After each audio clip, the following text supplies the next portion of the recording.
that are shaping the continent and the world over the past 24 hours. And this we do with insights from our team of journalists, analysts, and newsmakers. And we place the biggest day's stories into context for us, helping you stay informed, connected, and prepared for the news day ahead. Let's begin with this story. An international aid agency is warning of a deepening global hunger emergency, naming Nigeria, Sudan, and the Democratic Republic of Congo amongst the countries facing the most severe food crises. Action Against Hunger says that nearly 200 million people across the continent are experiencing acute food insecurity driven by climate shocks and economic collapse. Chris Ochamringa picks up the story.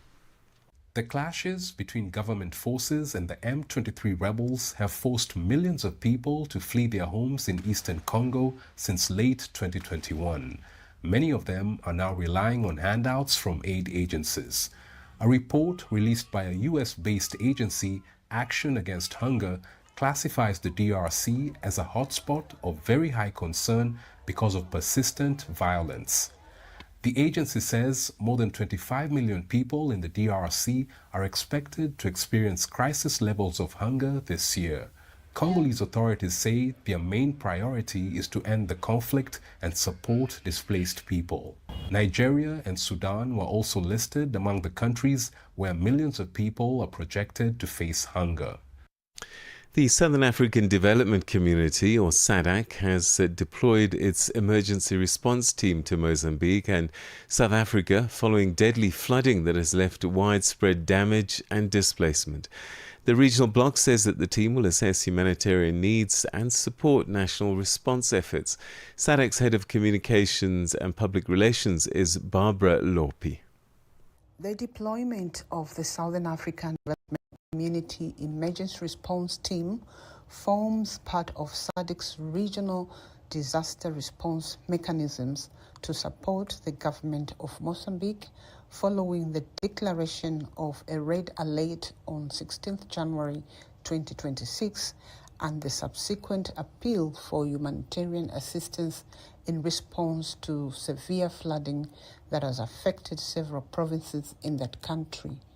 The SADC Emergency Response Team comprises a multidisciplinary team of experts in safety and security, logistics, search and rescue, information management and data collection, public health emergency response, civil-military coordination, and communications and multi-sectoral assessment. Zambia's President Hakainde Hichilema says that he's confident that the International Monetary Fund's Executive Board will approve the country's 6th review under its extended credit facility. The IMF board is expected to consider the review along with related financing assurances for Zambia later today. Tomorrow the IMF board is meeting, but we already, as you know, have achieved a staff-level agreement, which really is a prelude to the board approval. We believe there will be no issues at the board, and we'll have concluded our program with the IMF by end of tomorrow. We believe the board will approve our program. And that also underscores the commitment that this government has for the reform program. It is important to achieve our growth agenda. We want to continue with the benefits that we have achieved, the debt restructuring, basically harvest from the heavy reforms we've had, and and seeking growth, more growth. We believe that we can achieve more growth than we are projecting ourselves. The World Economic Forum is set to resume its Africa Summit in South Africa in April next year, ending 7 years' absence from the continent. South African authorities say that the move reflects renewed confidence in the country's institutional capacity, infrastructure, and commitment to multilateral engagement.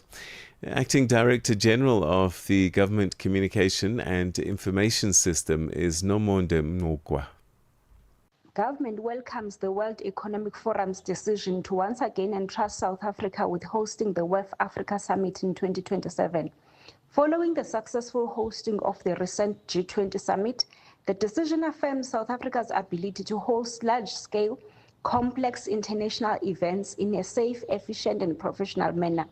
The selection also reflects confidence in South Africa's institutional strength, infrastructure readiness, and commitment to multilateral dialogue. Hosting the WEF Africa Summit will provide a significant boost to the tourism sector, support economic growth, and create opportunities for job creation across hospitality, transport, logistics, and related value chains. Tanzania's tourism sector is reporting strong growth, with operators expressing optimism for the year ahead. Now, the government has set a target of attracting 5 million visitors and generating $6 billion in revenue by mid-year. Isaac Lukando's SABC's reporter in Tanzania. 2025 was a strong year for Tanzanian tourism. By April last year, the country had recorded 5.3 million arrivals, beating its annual target of 5 million, and earned $3.9 billion in revenue. Authorities partly attribute this growth to a rise in domestic tourism over the past 5 years. Industry players say what sets Tanzania apart is its vast range of attractions, from wildlife, mountains and historical sites to its many beaches. For businesses, 2026 marks a crucial phase, balancing the government's ambitious mid-year target of 5 million tourists and $6 billion in revenue, while building a competitive yet sustainable tourism industry amid growing competition across the continent. And that's how we come to the end of today's Africa Roundup, and we'll have more for you tomorrow after the 6 o'clock news. Up ahead shortly, we'll be unpacking what has been happening in East Africa as we look a little bit more closely to some of those stories you may have just heard and others in the region. Wake up, Africa. Peter Ndoro and Asanda Peta are here to help you rise and shine. Weekdays, 6 till 9 a.m. Central African Time. Only on Channel Africa. Across Africa, communities rise with the promise of clean water and clean sanitation. The African Union's 2026 theme calls us to action. It's about mobilizing real commitments, securing climate-resilient water and sanitation projects, and ensuring that water becomes a driver of sustainable development and prosperity across the continent. A landmark moment, not only for Africa, but for the global movement for access to safe water for all.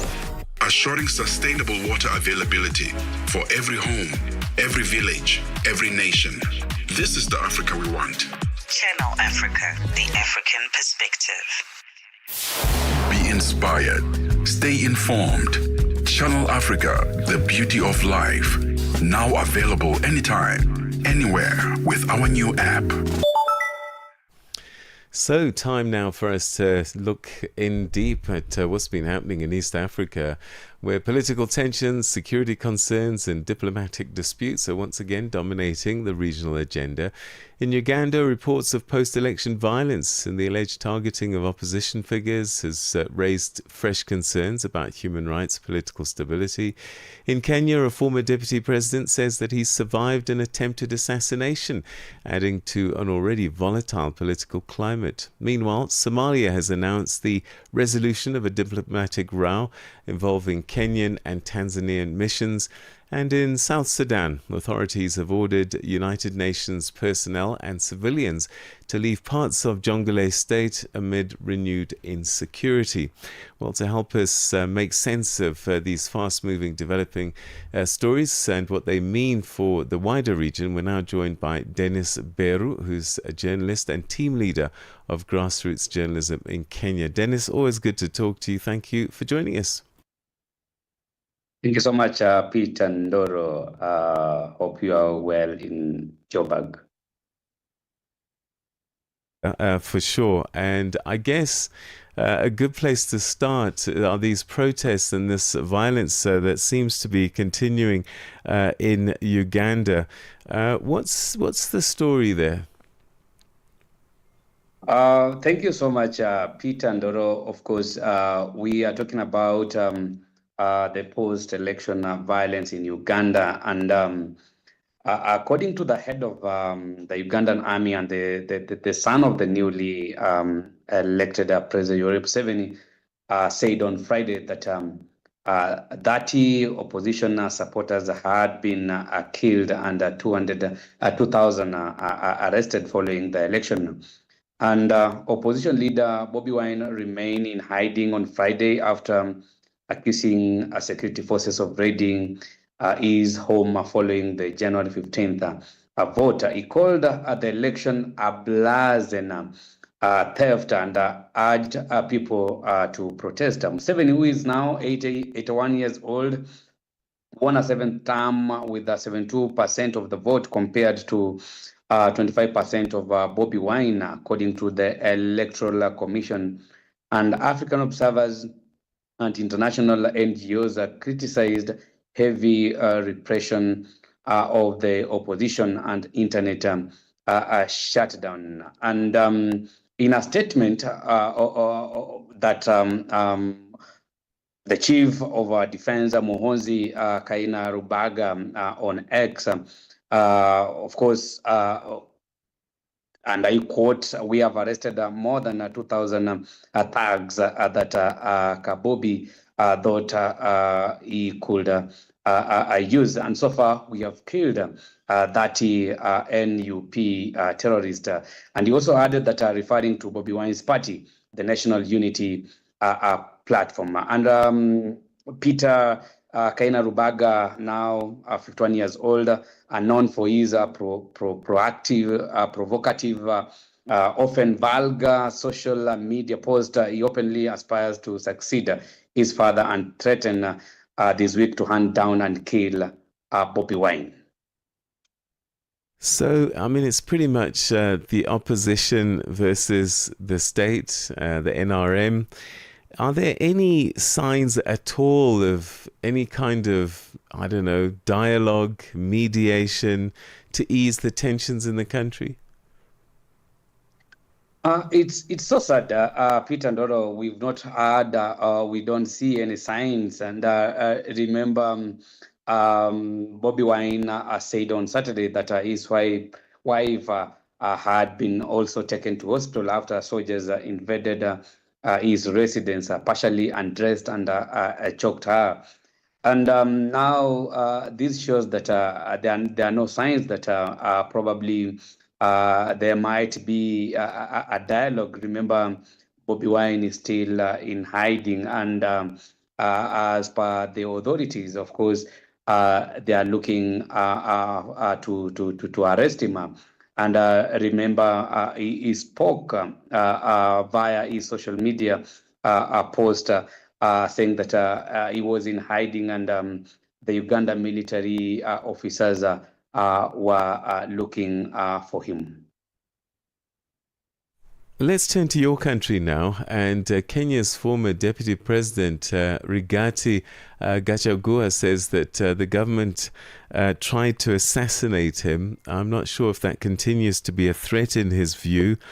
What impact has this had? Are Kenyans taking this seriously? Could there be some merit to this?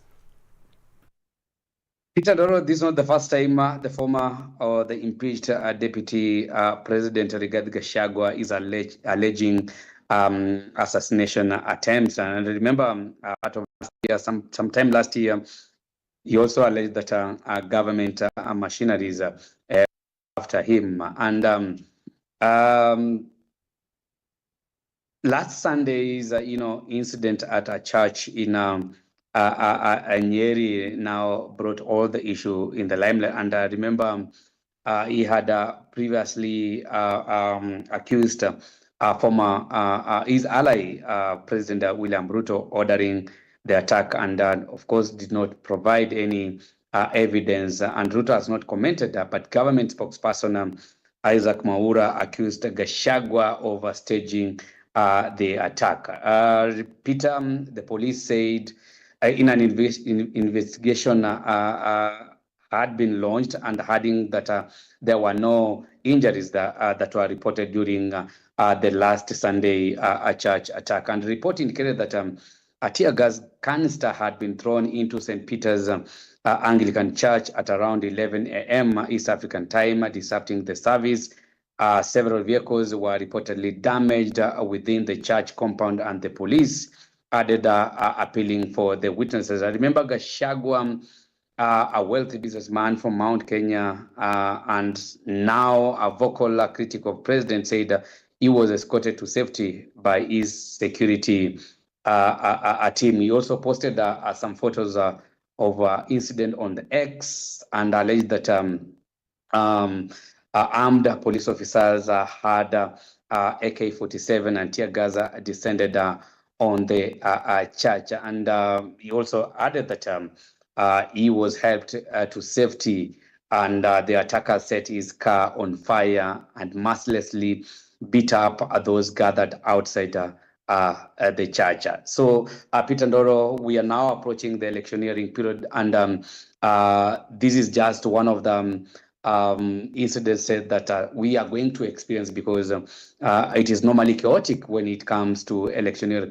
period in Kenya. And remember, Rigathi Gachagua is now a critic of the Kenya Kwanza government, in which he helped ascend to power.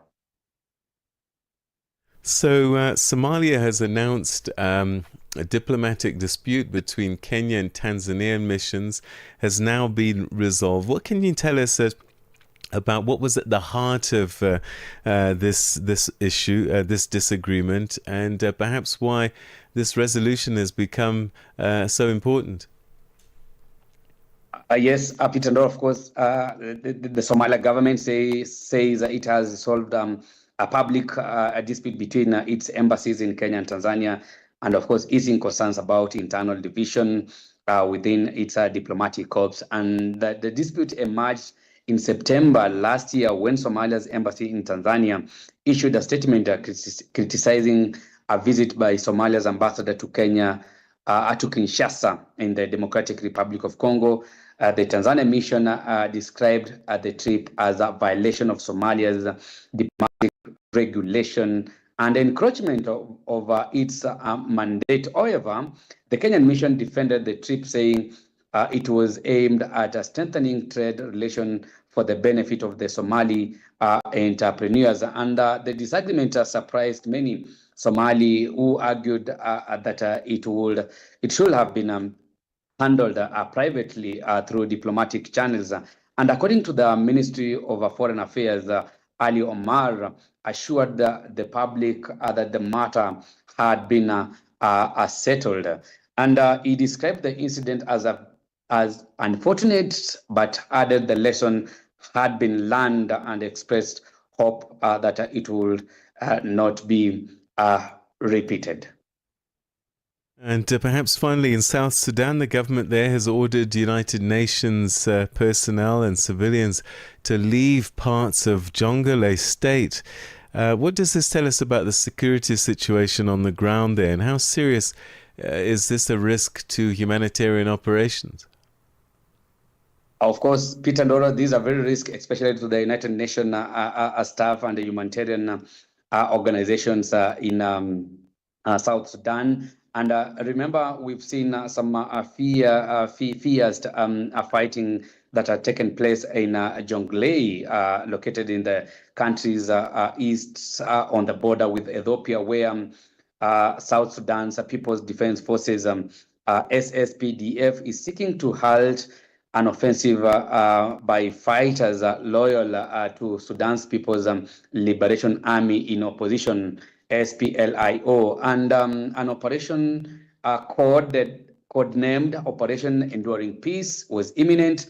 The SSPDF said in a statement on Sunday. The military, of course, said all civilians living in Nyirol, Arol, and Akobo counties in Jonglei were directed to immediately evacuate for safety to government-controlled areas as soon as possible. And all personnel from a United Nations mission in South Sudan and those working for non-governmental organizations were also ordered to evacuate the three counties within 48 hours. And in a statement by the UNIMIS, read that, our peacekeepers in Akobo remain in place, carrying out all efforts under our mandate to help de-escalate tension and prevent a conflict. Remember, Peter Ndoro, last week, SPLIO called on its forces to march to the South Sudan's capital, Juba,